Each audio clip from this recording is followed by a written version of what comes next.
ClueCon Weekly, the FreeSwitch community's official web show. Tune in every week for updates in the FreeSwitch project, interesting presentations, and interact with members of the FreeSwitch community. ClueCon Weekly is brought to you by FreeSwitch Solutions, the officially endorsed consulting firm of the FreeSwitch project. FreeSwitch Solutions solves problems so you can focus on your business. Visit freeswitch.com for more information. The ClueCon WebRTC and Telephony Developers Conference. ClueCon is held every August in the Windy City, Chicago, Illinois. Meet the developers of all your favorite open source telephony projects, make the connections you need to meet your business goals, and see the latest and greatest technology in WebRTC and telephony. Visit ClueCon.com for more details.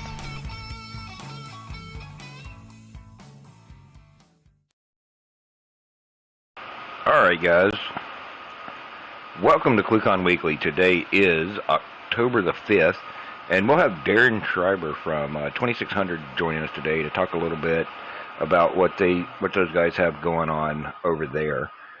Coming up next, we got Mr. Brian West. How you doing today, Brian? Doing pretty good, Ken. Can you guys hear me? Yeah, there we go. Yeah. Awesome. So yeah, last week, Kathleen, Sharon, and I went to AstraCon. Which was really awesome. We got a lot of new people interested in FreeSwitch. So I hope a lot of them get involved in our community. I know I have a couple of emails and follow-ups that I have to do. But it was a successful show. Cool. So, you find anything cool while you were there? I tried to hook up the GrandStream video phone to Verto, but they didn't have internet access in their booth, so that failed miserably. But we had internet. We were broadcasting live on 888 the entire time we were there. It was awesome. So if I stepped away from the booth, Ken or Tony or Mike could answer questions for people, all using WebRTC and Verto and FreeSwitch. Yeah, we did a fair bit of that on a couple of days. It actually worked out really well with us talking to different people that were there, especially if Brian and Kathleen and Sharon were busy talking to other people. Me and Mike were talking to people. So it was like having extra people in the booth without needing the space. Exactly. I loved Phoenix. It was really nice there. If I lived there, I would probably be broke. We actually used Amazon Prime now to deliver some elements we needed to pull that off, which was awesome. Took an hour and a half to get there from order to delivery. Well, that's not too bad. No, it wasn't bad at all. All right, cool. Well, thanks, Brian. Anything else you want to get in there? Or are you done today? I'm done today. All right, man, cool. Y'all don't forget to check out what Brian's got going on, the various social media stuff, and then we'll move along to Kathleen. Kathleen, how you doing today, ma'am? I'm doing well. Yeah, AstraCon was fantastic. We all had a lot of fun, met a lot of great people, got to see a lot of cool stuff, and handed out quite a number of little USBs with a little pre-configured FreeSwitch VM on it so people could test it and play with Verto. It ran the script that you wrote, Ken, and it gets you through setting up Verto quick, easy, painless, and you can kind of test it out. So a lot of people have those now. We're excited to hear back from those testing those. So it'll be exciting. This week in the code, Mod Opus got a cool new feature that allows for the detection of a slow or contaminated link. And Verto got some DTMF shortcuts. So that's kind of neat. The FreeSwitch configuration audit is ongoing. There have been some initial commits to that. And we've had a few discussions. It will continue throughout the year. There's a lot of work there. If you're looking to volunteer to help with that or would like more information, please email Brian at freeswitch.org or Kathleen at freeswitch.org. Or just join the bug hunt on Tuesdays at 12 p.m. Central Time, and we can get you set up and helping and contributing to that. 12 p.m. Central on Tuesdays is also the time to ask about any bugs or issues you may be having in person, or get any help on any of your pull requests or anything you've submitted. Italo, Brian, myself, many other members of the team, Ken, I believe you're there, are in there, and that is sort of the time to hit us up and be able to talk to us. So it's great for questions. And then if anyone you know, if you or anyone you know would like to be a guest on ClueCon Weekly, or if there's something you'd like to see us demonstrate, a concept or anything in particular, reach out to me at Kathleen@freeswitch.org, Kathleen with a K, and we can make that happen. And then stay connected. Join our HipChat channels, IRC, like us on Facebook, FreeSwitch and ClueCon, as well as Twitter. And we can get you all the latest and greatest updates. And I think that's it for me, Ken. All right, cool. Thank you very much, Kathleen. Coming up next, we've got Darren Schreiber from 2600 Hertz. Some of you guys may already know Darren. He's been around the open source communications community for quite a long time. In fact, I think I've known Darren for well over a decade now, and working on various projects and stuff like that. But for the last several years, Darren, you've been working on 2600. Do you want to tell us a little bit about what you guys got going on over there? Sure. Thanks for the intro. That is really scary that I've known you for a decade, by the way. That makes me feel old. Me too, dude. We started 2600 Hertz, clearly inspired by FreeSwitch. Obviously, long ago in a land far, far away, Brian harassed me and used to, my video's not on. Oh, there we go, thanks. Brian suckered me into the project, and I went kicking and screaming. Okay, no, that's not true. I was totally down to spend all my time looking at FreeSwitch. But one of the things that became obvious to me is that there was no great open source UI front end. And there was also a need for people who wanted to be able to manage multiple systems. So kind of horizontal scaling, meaning lots of systems working in tandem together to achieve high availability and redundancy. The biggest thing that I was excited about, frankly, in FreeSwitch was the real-time nature of being able to kind of watch calls go through and manipulate them from external programs. I just thought it was super cool to be able to hook up web-based programs or Windows-based programs like old school Tappy and stuff like that, and control and manipulate calls through the FreeSwitch event socket. So that was a huge draw for me. I just thought that was really useful, really powerful technology. We made our first UI, which was called Blue Box, and we learned a lot. We learned a lot of good things, and we learned a lot of things that were bad, that were not good design decisions. And at some point, we had the opportunity to kind of start fresh, and we decided to create what we now call Kazoo. And Kazoo was created about 5 years ago now, and has grown quite a bit, especially in the last year. We now probably have a little over 500,000, if not more, phones under management, and a whole bunch of people on open source who have a lot more than that. So I wouldn't be surprised if we've well exceeded that number. We kind of hear, like FreeSwitch, we kind of hear that people are using it after the fact when they've got a ton of phones on it, and then they come out of the woodwork, out of the blue from somewhere and say, when I hit 50,000 phones, this bug happened. And it's like, oh, I don't even know who you were. So it's kind of one of the beauties of open source, but we never know how people are using our stuff or what they're doing with it. But it's always fun to hear that and kind of try and build more stuff and see what people create. So that's a little summary in the project. It is based primarily on a few open source projects: FreeSwitch, Camilio, a product named Big Couch or CouchDB, and the rest of it's basically Erlang code that we've added. So those are kind of the major components. I don't think I'm missing anything that we utilize. So I think that's a thorough background, Mr. Ken. Yeah, that's actually pretty good, dude. So, I mean, you guys have been around a project. You personally have been around a project forever and a day, and I know several of the other guys that work there with you have been also. But I know you guys have. I guess it's been a year since you guys really started working on and releasing Monster, and I know you guys have some other stuff coming down the pipe. You want to get started on your little demo and stuff today? Sure. First, I'll give a little update on that note. We have had a real struggle trying to create open source resources that that we liked, that we thought represented our project well. So that's been a big focus for us over the last year, and I don't think a lot of people are aware of that because we've kind of been doing it in conference rooms at the office and haven't released a lot of the stuff. But one of the big things that we realized is we had some plumbing under the hood, so to speak. We had three sort of pillars that we wanted to address with Kazoo. We wanted to have configuration APIs so that you could easily write programs to do things like onboard a new customer or configure their phones from your own user interface. We wanted the ability to get real-time events and control calls while calls were happening.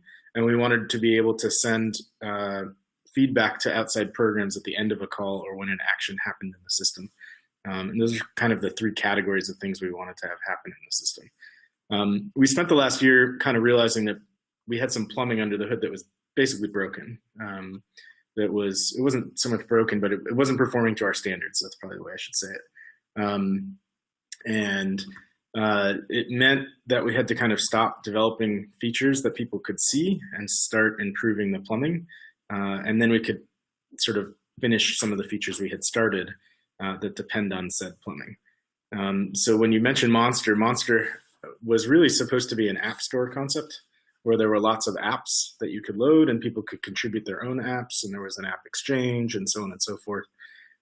We ended up building about 7 apps, and then we kind of stopped so that we could work on this plumbing stuff for the last year. And when I say plumbing, as an example, like how do we get 1 million people connected over WebSockets, right? That's like something we targeted. We can't hit that because the way we were doing events was inefficient and duplicated, and there were 4 events for every action that happened, and so on and so forth. So we had to kind of fix stuff like that so that we could scale the platform. We have a version coming out called 4.0, which basically represents us believing that we have now fixed every piece of plumbing we know of that might have not been in good shape. And it's a pretty major upgrade, and it also allows us to switch over to not using customized free switch packages so that we can do a better job staying up to date with the free switch project as well as the Chameleon project. So the reason I'm saying all that is today, the stuff that I'm about to demo, a lot of it's still in beta because we just kind of finished the plumbing, but it shows the richness of what we're aiming for. We went now from about 7 apps to about 28. So there's been a fairly large amount of development that nobody's kind of seen for a year because we couldn't release it because the plumbing was broken. So we're trying to release some new open source resources that also help people understand what we've done and help them get up to the new version. And that stuff's pending. So what I'm going to show on the screen is the result of a proper install. If people go looking for this, they need to wait a few more weeks or come to our conference that we have here in San Francisco in a week called ClueCon. And then we'll sort of be ready, I think, to kind of tell people how to go install this themselves and use it or show off some of these items. So that's what I'm planning to demo today. And then we'll talk a little bit also about the work we've been doing on the architecture that all this stuff runs on. Does that sound good? Yeah, man, that sounds good. Take it away when you're ready. All right, so why don't we switch over to the screen share here. This demo that I'm about to give is what we call our Sandbox. It's where we have preloaded all the software that we have been working on. You'll be able to see some of this stuff that's new. So this login screen, I'm just going to go ahead and log in on a test account here. And then I'll show some of these things in action here. I'm going to pause my background processes so we get some better bandwidth here. All right, so this screen represents our sort of main, this is a multi-tenant system, and this user interface you're seeing is what we call Monster UI. And just to kind of give some concept of what we've been up to, this screen here represents what we call our App Store or our App Exchange. Well, actually, this would be the App Exchange. And you can see that there are all these applications that we now built that let you do different things on the system. So for example, this Dialplan Manager, which is an alpha product right now, is an example of an application where you can manage international dial plans, so that on the same system you might have a customer in Europe and you might have a customer in the US, and they dial different numbers to make calls, and the system can handle both types of customers even though it's the same cluster. So that's kind of some of the examples of things that are in here. We have an upcoming call center app that we've been working on, a conference manager, and an operator console. So I'm going to kind of show some of those things today. But this list used to be 7 or 8, right? So you can see now it's much larger, and frankly, we're still getting started. I'm hoping that we'll have hundreds of apps. Carl, our CTO, is hoping we have thousands of apps. I don't really know that we'll get to thousands, but I certainly think hundreds is achievable. So this is now off to the races here. This is what required all the plumbing. We had to do a lot of work to make this happen. And so since this is a multi-tenant system, I'm going to show you one of the first apps real quick, which is just called Account Manager. And in here, we actually have our corporate office running on our Sandbox server. So I'm going to go ahead and go into our corporate office account. And you can see that this allows me to switch into that account. There's also some other things I'll just quickly show off here that are things like service plans. We have a built-in sort of pseudo billing system in the background where you can set up plans and how much things cost. It's not the prettiest thing on earth, but we're working on that. And it lets you assign charges and rates to how much the different services a customer may have that you want to charge for. And you can kind of invent all these things, and you can add overrides. So if you want to give a special deal to somebody that they get special pricing if they hook up an ATA or they have a discount of some sort, then you can do that in here. And we're sort of finessing this. This isn't quite ready for open source or for any sort of consumption yet, but it's a feature in the backend that's built that we just now have to flesh out. There's also things like limits. So this would be akin to, in FreeSwitch, there's the sort of the database module or hash module that lets you limit how many calls somebody can make. This would be kind of the visual representation of that. And then there's a bunch of other features in here too, such as like what apps the individual customers can have access to, so you can sell stuff to them. So the system's really heavily based around multi-tenancy and being able to sell individual features or individual apps and either charge for them if they're on or charge for them for how much they've been used. And that's kind of the idea. Once you have those said apps and you've created accounts for your customers, then they actually get to play with the apps. So this app has been around for a while. This was one of the first ones that we had. It's called Smart PBX. And this is an example of, like an office that's got 37 people and 60 devices. And if you go into this sort of little users tab, you can see what everyone has configured and, set some of their features up if you want to change your caller ID, inbound and outbound faxing, find me, follow me, etc. So those are kind of some examples of things you can do. And just as an example, we tried to make it like pretty friendly. So, you can do things like say, ring my soft phone for 30 seconds. And then if I don't answer, go ring my cell phone.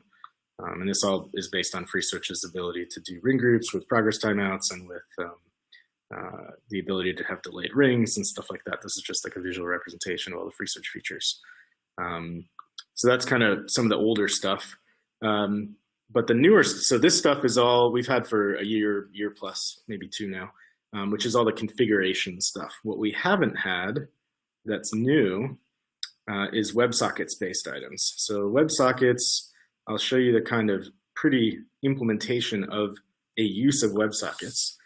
First, we'll go to this system called Operator Console. And Operator Console, this is a representation now of all the phones in our company. Apparently nobody's on the phone. I don't know if any of our staff are listening. Maybe somebody can make a phone call real quick. But when people make and receive phone calls, basically they show up here. There you go. Aaron's on the phone, apparently calling me, even though I'm not going to answer. So now I know my staff is actually listening. That's good. But here you can see that it shows Aaron's on the phone. It shows the phone is ringing. I assume when I don't answer, my phone will stop ringing and his will quote unquote be answered because he'll be dumped into voicemail. There you go. Now he's on a call. So on and so forth. This is kind of like, I think the best example I know of is like Trixbox's HUD or the old that stuff or the Flash operator panel. I think this is kind of a similar concept. But we actually hope to build out much more than just the phones. We want to show things like call queues, conference bridges, etc. So this is the first piece. And we had this idea for years, but we couldn't do it until WebSockets was really scalable. So in this 4.0 version, now WebSockets does scale, it's reliable, and thus we can start building these fun tools that take advantage of, they're really taking advantage of the FreeSwitch event socket and the streaming of that through modeling of that through ModKazoo. And we can see what's happening behind the hood. You'll see it's very FreeSwitch centric. So if I go in here and I click debug to kind of watch the WebSockets as they happen, I can turn on what I want to look at. This basically will now stream. If anybody causes an event to happen in the system, it'll stream to my browser to kind of show me what's happening. Now, some of these apps are in beta, and of course I'm doing what James at the VC guys always calls a dangerous demo. I have no idea if it's going to work, but I'm going to try it anyway. These apps are very new and still in testing. But in theory, I'm now on my cell phone here making a call to my desk phone. So I think I'll see some stuff. There you go. So I got channel create. You can see that these look very similar to FreeSwitch events, but they're in JSON, and the naming scheme is the same as FreeSwitch. And we're now streaming events that are happening in the system to the browser. And it's all multi-tenant, right? So you can only stream your own events. If you're a customer of the system, you can't see other people's. Now it's been answered. You can see that it just changed. I'm going to hang up. And now we got a channel destroy. So you can see those events being streamed to the browser. And this this sort of stream is what's actually powering things like that operator console I was just showing. So again, just the same representation. If I call myself again, I got from my cell phone here, I'm calling my desk phone. You should see this thing illuminate because it's streaming those WebSocket events. And here you go, now you got ringing. Right, so that's an example of sort of the real-time stuff that we always wanted to do that we couldn't do until the backend was really solid. Another example is conferences. You have the same concept. If I view a conference, I can call into a conference bridge. And again, this would be the same stuff being streamed from FreeSwitch. Let me just call in here. So I'm calling in with my cell phone again. And it's going to ask me for my PIN, hopefully. Welcome to the conference. Please enter the conference. Please enter your PIN, then press pound. And then once I've gotten in here, it now shows me being in the conference. So I'm in the conference, and I can do things like mute, unmute, right? So the same thing as you guys have seen before. You can unmute, you can lock the room, you can kick people out, etc. And everything that happens is streamed to this, again, via WebSockets. So that's super fun. I'm super excited that we got this working finally. The engineers have done a really good job at making this work. That's like an example of one of the pillars that we wanted for the company for years that we never had. And we're just kind of getting started with this. There's even fax events, so we can have like a visual of a fax machine printing faxes if you want, or sending faxes page by page. And like really all the power that you guys have built on the FreeSwitch team have built into the eventing system can now be sort of exposed visually and in a fun kind of way. So that's a huge part of what we've been working on. There's one other thing that's kind of a fun toy, which is this pivot thing, which is basically something that James here at our company has worked on for years and has done a really good job at. It's kind of like Twilio in a box. It basically lets you assign a phone number, and that phone number then points at a URL, and then that URL can actually interpret both TWIML or our own JSON format, and we'll let you do things like when you call this number, it'll query your web server and ask the web server, hey, what should I do with this call? And then you would respond with an action, it'll take the action, and then it'll go and ask you again what to do next. And then it has a live debug, so you can watch it happen as it's going. And that's kind of the idea behind this. So all these kind of apps let you control the call, they let you watch what's happening on the calls, and they let you do that in a sort of multi-tenant way so that you can sell it as a service. Those are kind of the new apps that we've been working on that are hopefully fairly useful and significant in terms of how the product works.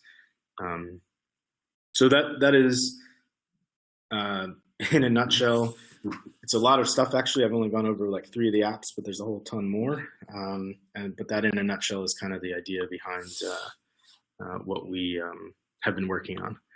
So that's the software that you would kind of consume as an end user or as an administrator of an account.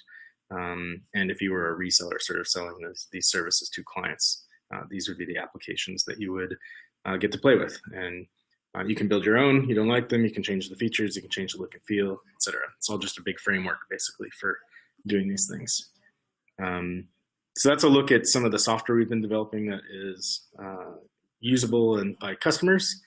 We sort of had two projects going on at the same time here.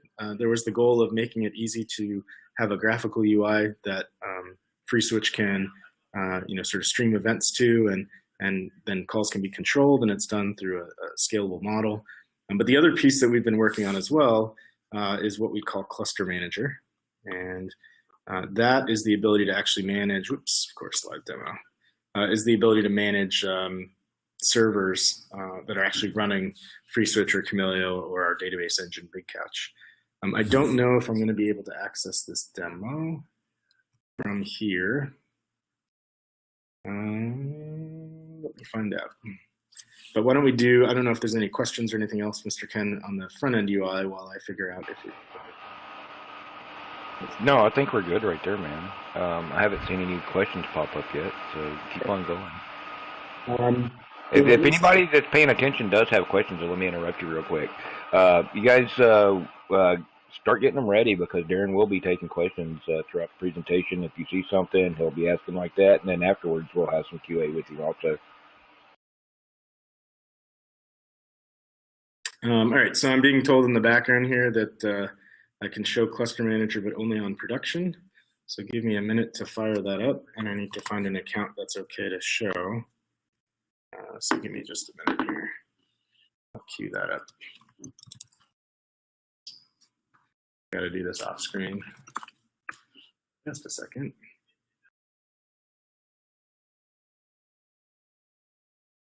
So I'll make this brief. And if anyone at my company who's watching can tell me a sub-account that has servers configured, that will be awesome. Otherwise, I will find them.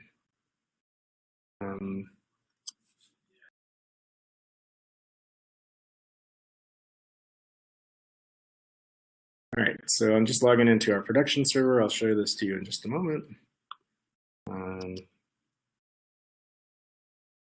Figure out what I can show here.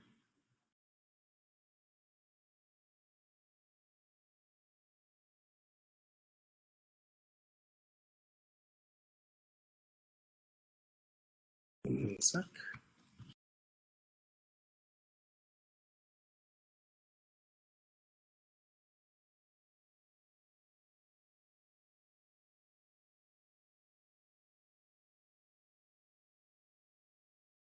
Just gonna scrub the screen real quick here.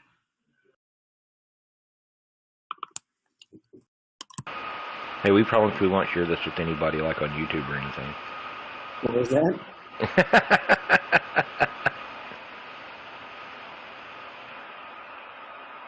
Let me show this one as an example here.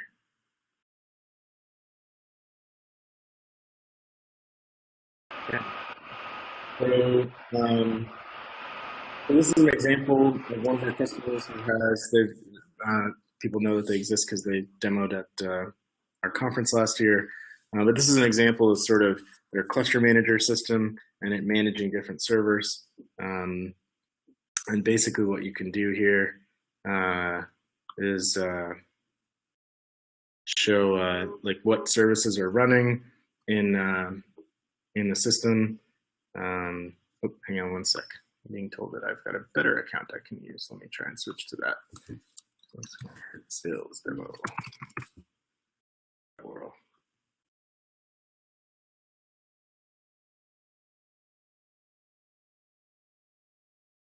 Oh, great. Okay, so basically this is an example of servers that are configured on our system that we are tracking through the Cluster Manager tool. And basically what this does is it shows you a little bit about the operating system, and it shows you what pieces or components of our product are running on the system, and so on and so forth. And with that, you can basically not just see the health of your system and what versions of everything are installed. So for example, you can see, for example, that this is FreeSwitch 1.4.15, it's BigCouch 0.4, and so on and so forth. But you can actually go through, we tried to sort of automate what an operations staff would do on the system. So you can actually go in here and do things like launch a task. And the tasks that you can launch are things like upgrading, right? So if we wanted to upgrade FreeSwitch to the latest version, we'd go to upgrade package, and you'd select your cluster, and you'd say you want to do it on each zone, which is kind of like each geographic region, and then you'd say each server. And what the system will do if you were to do that, I'm not going to run it now, but if you were to do that, it would actually cycle through each machine that's configured in the cluster and upgrade it to the latest version. So the idea is when you have all these apps that you are theoretically able to run on your system, it gets a little taxing to keep everything up to date, and you may, as you grow, have lots and lots of servers. So this kind of becomes like, I guess you could call it kind of a rack space-esque kind of system where you are able to manage and manipulate servers, and you can spin up and down servers, you can add servers to the cluster, and so on and so forth. We actually demonstrated this idea 5 years ago as our goal, and then realized that if our core product wasn't working properly, it wasn't very useful to scale it because it has to work and have all the features people want. So now that we're kind of there, this will become more interesting when people come to us and say they want to be able to spin up a server. They hopefully can be able to do it on their own. And it also ties to alerts which tell us when the system is broken. And these are like monitoring alerts that are actually active on the system, and it'll tell us when there's warnings or anything. Nothing's currently broken on the system, I don't think, so there's no warnings here, but you can silence them, you can have them emailed to you, etc. And then finally, there's metrics built in, so you can actually see things like how many calls were processed in the last hour, or how your database is doing, or like FreeSwitch, this is the equivalent of going and typing show channels, for example, in the FreeSwitch console, but as a graph. This is a demo server, so nobody's actually on this server right now. But that's the idea, is it would show data here that would show you how the system's operating. All of this stuff was done with another thing in mind, which is server management. So this picture represents something we've been working on for a while, which is we've actually come up with a custom rack design and a custom server design where we are putting together the ability to pool together all these resources on these different motherboards, these different systems, with that cluster manager tool. So the idea is that we will actually, you can see here, one of these is actually in the data center. So here is an example of these servers being set up. And these are actually live. You can actually go in, and through that cluster manager tool, we can kind of rent you server space and have you use the cluster on these boards. And they're all kind of configured to be pretty inexpensive. And we did that by kind of dropping certain requirements. For example, our system doesn't actually require a hard drive anywhere. You can do everything in memory, with the exception of the database. So if you have 3 database nodes and 10 FreeSwitch servers, all the FreeSwitch servers can be diskless, which cuts down, $100 off the price basically for an SSD, and you don't have to back it up, and so on and so forth. The management becomes easier. So all these things basically pixie boot. They get an image, and then they call out to Cluster Manager and say, hey, can you set me up? Here's my IP address and my MAC address. And the Cluster Manager can figure out, or will be able to figure out when this is done, what to install, how to install it, verify that it works, and then manage it or do upgrades from there. So that's kind of the idea. So this would kind of power the backend features. And then the software here would help you manage those backend servers. And then these individual apps would be the things that you then sell to your clients as the front end features, or you can build your own. So it basically becomes a telco in a box was the idea.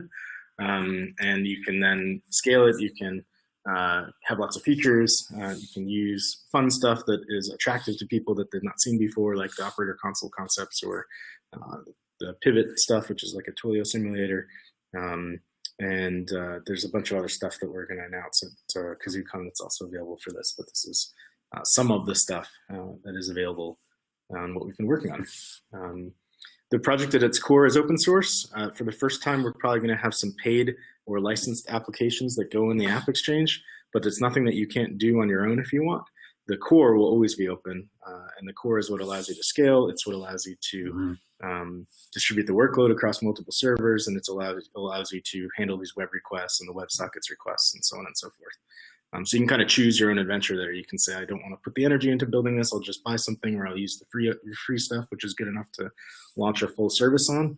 Or if you're a tinkerer, you can program for it, or you can create your own apps. And our hope is that by the end of the year or at the beginning of next year, you'll be able to actually place them in our app store and sell them through there as well to other people if you've spent the time and energy building them. But the first step is to get the documentation out and get 4.0 out, And thanks to the video stuff, we're moving to Debian.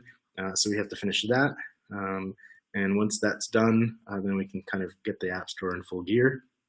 And hopefully get a lot of people using this. It's at its base, I hope it becomes a really good FreeSwitch front end that people use and use as a regular sort of de facto to some of these other alternatives out there in open source land.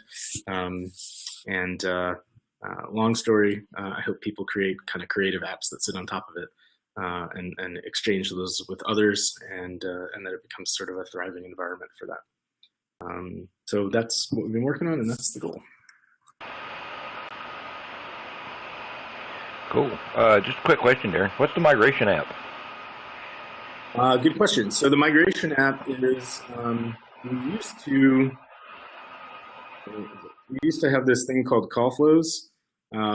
It's a lot of people like this. They were drag and drop call flows. So basically, you'd have this ability to kind of say, I want when someone calls this number, like you punch in a number, an extension number, or whatever that they would dial. So in this case, maybe it's 2002 or something. Maybe you'd want it to go to a menu. You can kind of drag these icons out, and then if they hit 1, you'd have 1 goes to voicemail maybe, and some sales box. If they hit 2, maybe it goes to a conference bridge, and then if you hit 3, maybe it rings a ring group and then goes to voicemail. And so you can kind of design these elements through a drag and drop interface. That's really easy, and it's visual, right? It's very obvious to people as to what you've designed. The problem we ran into with this is that it's too much work. If you have 300 extensions, manually configuring each one of them is really painful. So when we built an alternative to that, which was really Smart PBX, we made Smart PBX build all that stuff for you. So just by adding a user into this screen, it assumes they have a voicemail box, it assumes they have a phone number, it lets you add those things quickly. And basically you fill out 5 fields and it does everything for you. The problem is, in order to use this tool, you have to manage everything from within this tool. So you basically have to migrate from that drag and drop system into this system. And so the migration app helps you move clients who you may already have on our product to this sort of new environment, so that all the settings on the back end make sense. They're all in this format, and everybody has a phone, a voicemail box, and a call flow. So that's what the migration app is. It is not a migration from an old system app. Someday we will do that, but not yet. Does that answer your question? Yeah, cool. Makes perfect sense. And I think I'm bleeding noise. I'm sorry? So I think that was the majority of what I had hoped to demo today. I don't know if there's more detail that I should go into, or other things that people might want to know. We can open it up for questions as well. Play with other apps potentially. I'm sure my team will text me comments on what they wish I was showing or wish I had not shown. But that was basically what I had as an update.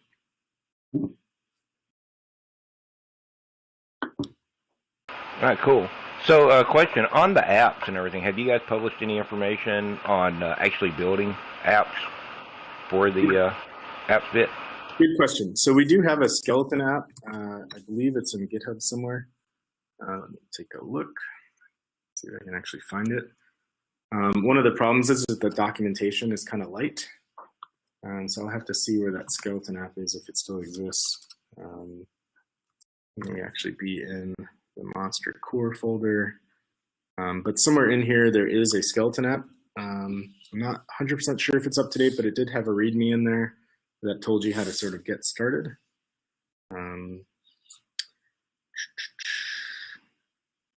Let's see. I'm happy to post a link to it. I'm not actually sure where it is. Oh, here it is, skeleton. Whoop, Google Chrome quit unexpectedly. Am I still with you guys? Yeah, you're still with us. All right, so there is a skeleton in here. It looks like they're documenting it. I would have to get back to you on this, actually. I'm not sure where the skeleton is. Let's see if it's in here. No, that's fine. We can add that to notes later. Yeah, we can put that. I'm being told that it is there. Ah, here we go. So it's in tree, master, yada, yada, yada. Master source docs. Oh, there's a tutorial. What do you know? 26 days ago. Here you go. Create your own monster app. So there's a tutorial on how to create your own monster app, and this is where it is. Thank you to JR, who's secretly in the background texting me these pieces of information for things I don't know the specifics on. But actually, it looks pretty thorough, and it looks like they updated this pretty recently. So this should be pretty good. And you can see stuff in here like it supports internationalization, so there's multiple languages available now. It supports custom CSS. You can change the layout to whatever you want it to be. There's a lot of work that's gone into the JavaScript requests. So you actually make these requests using this request JavaScript and handle callbacks for the requests when they come back. And under the hood, there's a whole bunch of functionality that in theory should allow us to do things like transition away from Ajax and more to WebSockets without you having to rewrite your app. So they've done a lot of wrapping into a lot of these functions. It remains to be seen whether it's going to be that easy to actually flip over. But we are working on that and believe that it'll make this a very responsive application over time. It's already pretty good, but it should make it even more, even faster and easier to use. So you got I18N, you've got how to build the skeleton of the app, and it's fairly well documented from the looks of this. So you can start there. All right, cool. I'll have to check that out. All right, yeah. So, all right. So, anybody have questions for Darren?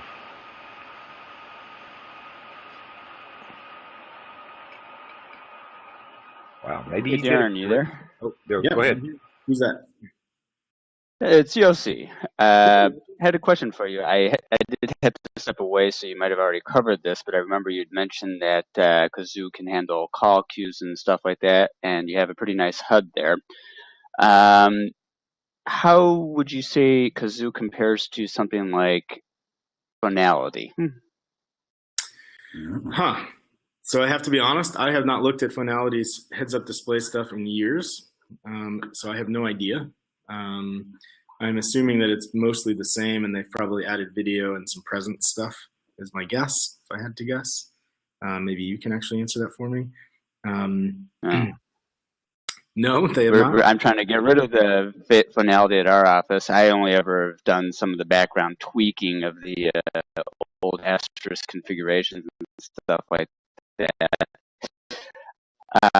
Is there any sort of reporting capabilities that Kazoo might be missing? Reporting. So I'm not sure if it's me or you, but I'm getting you real choppy here. I think you asked about reporting capabilities. Yeah, I was wondering because I don't know if Finality has that, but I'm guessing that might be one of the holdups for migrating away from Finality. Well, today we store quite a bit of information in call logs. We store every call leg. We store them in CDRs. They're searchable, but they don't actually lead to. They don't lead currently to any sort of reports. You can download them, and that's just an API, so you could build something that does the reporting on top of it very easily, but today it does not actually do the reporting for you. We've had a lot of requests for reporting engines, both on the queues as well as just general CDRs. There were some issues with doing that. This goes back to that plumbing discussion. One of the biggest problems we have is that a lot of people don't know how to properly utilize reporting when they have to deal with call leg A, call leg B, and possibly call legs C and D if the calls were transferred. And we record each one of those, and that's what they have to go on, and that's pretty confusing to most people. So in this 4.0 upgrade, we introduced a concept called interaction IDs, and basically whoever started the call gets an ID, and then every single leg that touches it gets an ID after that. It would kind of be similar to in FreeSwitch just doing a native export of a variable at the beginning of a call, and then it persists through all the call legs. And that should allow us to do a better job making some of these reports that people want. So the short answer to your question is we don't have any built-in reporting today. The longer answer to your question is the data is all there, and you could actually make one of your own Monster apps and probably pretty easily pull it to show some interesting things to the end user so that they could utilize that. Does that make sense? Okay. Yeah, thanks, man. And that, by the way, is the type of thing where we get asked a lot for reporting, but everyone actually wants a different thing. Some people want to know how busy their sales reps were. Some people want to know how many calls they received to bill on. Some people want to know how many outbound calls they made. And those are different reports that actually query the information very differently. So with that in mind, I think it's a place where we would want contributions as people kind of come up with specific types of reports that they want, because I think it's going to vary. Some people want to know which menu tree option is like the most commonly pushed on the main menu, things like that. And it starts getting pretty granular. And there's no way we're going to think of everything that people want. So hopefully that makes sense. All right, well, thank you. Yeah, good question. Thanks. All right. Cool. Hey, Darren, I've actually got a question. Somebody just sent me a PM and asked me a question, if I could ask you. We kind of talked about this yesterday. I know you guys are finally on the, using the proper pre-switch packages. Where are you guys at for doing packages of Kazoo Monster that we can run? Just apt-get install, whatever. With that. When it comes to Debian, my understanding is that those packages are not ready yet. When it comes to CentOS, I believe that they've reduced on CentOS 7 an installation down to a single yum command that you can run, followed by a couple of initialization commands that like create your first user with a username and password. So most likely, I would assume by ClueCon we will have some good installation instructions for CentOS. And then I would hope by the end of the year that we wrap up the Debian piece, and then we can offer both. It is our intent to manage both for a while. We have a lot of people who are still on CentOS, so we're going to continue to support that, but it just won't have the video capabilities. And then we will work on doing the sort of Debian install instructions in a single command to do the Debian install afterward. So that would be our intent anyway. But today, with the 4.0 version, we are very close to having it be a single command that you run that installs everything. The command already exists. It's just that they're changing the packages so frequently that I can't vouch that it's super stable yet. And then when the Debian packages are done, you'll be able to do it there too. Cool.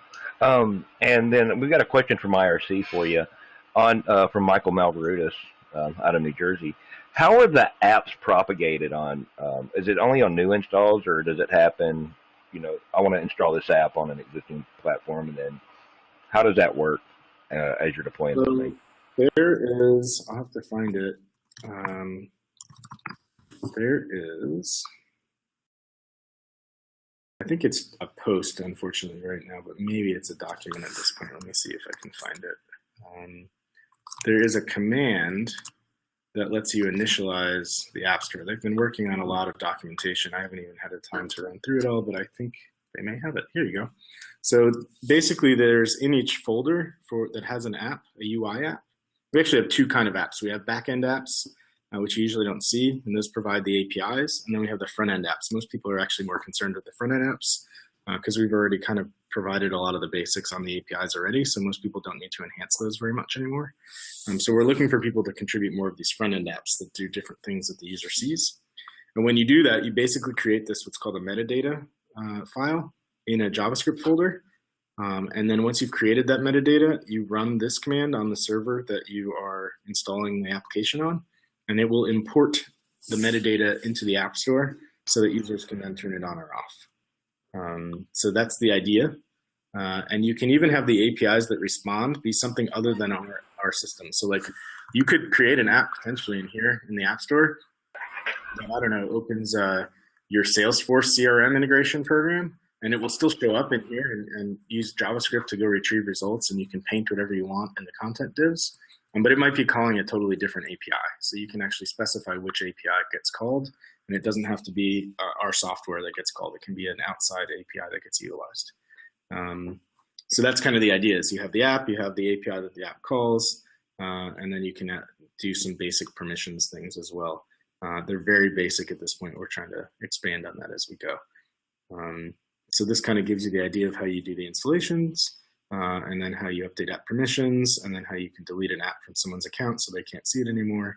You can fetch the app icons, you can get screenshots for the apps, you can blacklist people so they can't use certain apps, etc. So all that stuff is documented here in this App Store document.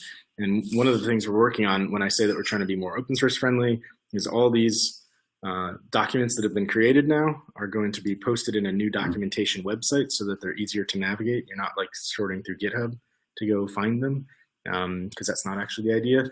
But we have to figure out a way that all the engineers liked, where they would contribute the documentation, keep it up to date, and then we'll move it into something that's easier to consume. So hopefully that makes sense. Cool. Yeah, that was pretty straightforward. All right, guys. Anybody else have any questions for Darren?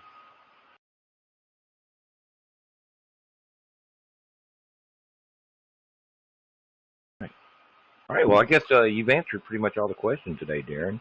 Cool. Is there anything else you want to get out there before we let you get back to your busy day? I probably should, if it's okay, I'll probably advertise our conference coming up, because that's where we'll actually be demoing all this stuff in full. So we do have a conference coming up here in San Francisco, and flights should still be tolerable price-wise if you book now. So if you're interested in any of this stuff, we hope that you'll come out and visit us. You can go to ClueCon.com if you want to learn more about that or register. You can even email us offline. I think we have some discount codes or something that might be on our Twitter or otherwise after this call is over. If you're looking to come out, but might be looking for saving some cash as you do it. But we'd love to see people who are interested. Probably the only other thing I'll do is give a shout out to Brian, Tony, Mike, Ken, Kathleen, all you guys for continuing to help support the work that we've done on this project and the visions that we have. And I'm super excited that we finally have all our patches back in the FreeSwitch core.